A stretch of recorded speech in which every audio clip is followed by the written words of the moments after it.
আসল চোর। একটি গ্রামে ধনী লোকেরাও আছে, স্কুলও আছে, আবার সরকারি ডিসপেন্সারিও আছে। সেই ইংরেজ আমলে জেলায় কোনো সম্পন্ন গ্রাম হলেই শুধু অমন ফ্রি ডিসপেন্সারিই থাকতো। সেই গ্রামের এক বাড়িতে অতিথিশালাও ছিল। এক গরিব মৌলভী সাহেব এক রাতের জন্য সেই অতিথিশালায় উঠেছেন। যাবেন অনেক দূরে, কোনো রকমের রাতখানা কাটিয়ে ভোরবেলায় যাত্রা করবেন গন্তব্যের দিকে। রাত্রিবেলায় ঘুমিয়ে আছেন মৌলভী। হঠাৎ টুংটাং শব্দে ঘুম ভাঙে তার। টিপ টিপ করে তাকিয়ে দেখেন ঘরের মধ্যে চোর। তার তো কিছুই নেই, একটা ঝোলা মাত্র, তাতে দু একখানা পুরনো পাজামা আর পাঞ্জাবি। 5টি টাকাও আছে, তাও কোমরে গোজা। তাই মালপত্র টাকা করে নিয়ে তার চিন্তা নেই। আর অতিথিশালায় চুরি করার মতো জিনিসপত্র তার চোখেও পড়েনি। তাহলে কেনই বা চোর এলো? সাধু ব্যাপার কি দেখার জন্য ঘাপটি মেরে পড়ে থাকে।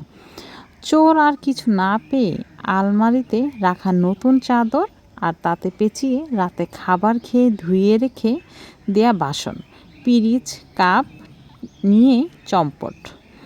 মৌলভী সাহেব অমনি লাফ দিয়ে উঠে চোরকে ধরে ফেলে। চোর চোর বলে চিৎকার দিয়ে ওঠে। ততক্ষণে চোর ঘরের বাইরে এসে পড়েছে। মৌলভী তাকে তখন ধরে রেখেছেন। ফলে দুজনেই ধস্তাধস্তি শুরু হয়ে যায়।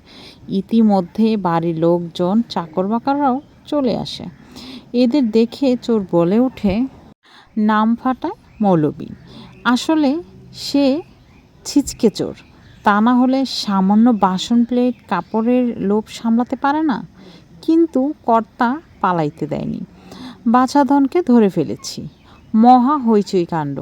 মৌলভী মাথা নেড়ে একবার শুধু বলে, আল্লাহর কসম, ওই তো চোর। বাড়ির মালিক চাকরদের বলেন, দুজনকেই বেঁধে রাখো, সকালে ফয়সালা হবে। সকালে ইউনিয়ন বোর্ডের প্রেসিডেন্ট আসেন, চৌকিদার দফাদার আসে। দুজনকেই নিয়ে গিয়ে এক মরা লাশে কাঁধে তুলে দিয়ে বলে, কবরে নিয়ে যাও। মৃত মানুষ কাঁধে দুই কথিত চোর। যেতে যেতে এক জায়গায় এসে ক্লান্ত মৌলভী বলে, হায় আল্লাহ, শেষকালে আমাকে চোর বানালে। আসল চোর বলে, আমাকে ধরলি কেন, এখন মজা বোঝ। হঠাৎ শব্দ হয়, থাম থাম, আমাকে ঘাট থেকে নামা। প্রেসিডেন্টের নির্দেশ, মরার ছদ্মবেশীদারি নেমে আসে। আসল চোর চিহ্নিত হয়। আর অমনি আসল চোরটাকেও ধরা হয়।